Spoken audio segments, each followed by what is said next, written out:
പ്രഭാഷകൻ 37-ാം അധ്യായം. യഥാർത്ഥ സ്നേഹിതൻ.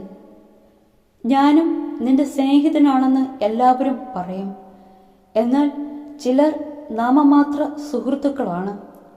സ്നേഹിതൻ ശത്രുവായി മാറുന്നത് മരണതുല്യമായ ദുഃഖമല്ലേ? ദുഷിച്ച ഭാവനയെ ലോകത്തെ വഞ്ചന കൊണ്ട് നിറയ്ക്കാൻ നീ എന്തിനുണ്ടായി? ചില സ്നേഹിതന്മാർ കൂട്ടുകാരൻ്റെ സന്തോഷത്തിൽ ആനന്ദിക്കുന്നു, എന്നാൽ ആപത്തു വരുമ്പോൾ അവനെതിരായി തിരിയും. ചിലർ സ്നേഹിതരായി സഹായിക്കുന്നത് ഉദര പൂർണ്ണത്തിനു വേണ്ടിയാണ്, എങ്കിലും യുദ്ധം വരുമ്പോൾ അവർ അവനു വേണ്ടി പരിചയമായി നിൽക്കും.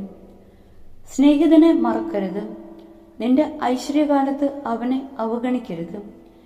എല്ലാ ഉപദേശകരും മാർഗനിർദ്ദേശം നൽകുന്നു, എന്നാൽ ചിലരുടെ ഉപദേശം സ്വാർത്ഥപരമാണ്. ഉപദേശകനെ സൂക്ഷിച്ചുകൊള്ളുക, ആദ്യം അവന്റെ ലക്ഷ്യം ഗ്രഹിക്കണം. അവൻ നിന്നെ ചതിച്ചെന്നു വരാം, സ്വാർത്ഥലാഭമായിരിക്കാം അവന്റെ ഉന്നം. നിന്റെ മാർഗം സുരക്ഷിതമാണ് എന്ന് പറഞ്ഞിട്ട് നിനക്കെന്ത് സംഭവിക്കുന്നു എന്ന് കാണാൻ അവൻ മാറി നിൽക്കും. നിന്നെ സംശയിക്കുന്നവനോട് ഉപദേശം ചോദിക്കരുത്, അസൂയാലുവനോട് നിന്റെ ലക്ഷ്യം വെളിപ്പെടുത്തരുത്. സ്ത്രീയോട് അവളുടെ പ്രതിദ്വന്ദിയെപ്പറ്റിയോ, ഭീരുവിനോട് യുദ്ധത്തെപ്പറ്റിയോ, വ്യാപാരിയോട് വിലയെപ്പറ്റിയോ, വാങ്ങുന്നവനോട് വിൽപ്പനയെപ്പറ്റിയോ, വിദ്വേഷിയോട് നന്ദിയെപ്പറ്റിയോ, ക്രൂരനോട് കരുണയെപ്പറ്റിയോ, അലസനോട് അധ്വാനത്തെപ്പറ്റിയോ, ഒരു വർഷത്തേക്ക് കൂലിക്കെടുത്തവനോട് ജോലി പൂർത്തിയാക്കുന്നതിനെപ്പറ്റിയോ, മടിയനായ ദാസനോട് വലിയ ഉദ്യമത്തെപ്പറ്റിയോ ആലോചന നടത്തരുത്. ഇത്തരക്കാരോട് ഉപദേശം തേടരുത്. ദൈവഭക്തനും കൽപ്പനകൾ പാലിക്കുന്നവനെന്ന് ഉറപ്പുള്ളവനും നിന്റെ സ്വഭാവത്തിന് ഇണങ്ങുന്നവനും നിന്റെ പരാജയത്തിൽ സഹതപിക്കുന്നവനുമായ ഒരുവനോട് എപ്പോഴും ഒട്ടി നിൽക്കുക. നിന്റെ ഹൃദയത്തിൽ ഉപദേശം സ്വീകരിക്കുക, അതിനേക്കാൾ വിശ്വാസമായി എന്തുണ്ട്? ഗോപുരത്തിന് മുകളിലിരുന്ന് നിരീക്ഷിക്കുന്ന 7 പേരെക്കാൾ സ്വന്തം ഹൃദയമാണ് കൂടുതൽ വിവരങ്ങൾ നൽകുന്നതും. എല്ലാറ്റിനുമുപരി സത്യമാർഗത്തിൽ നിന്നെ നയിക്കുന്നതിന് അത്യുന്നതനോട് പ്രാർത്ഥിക്കുക. യഥാർത്ഥ ജ്ഞാനി.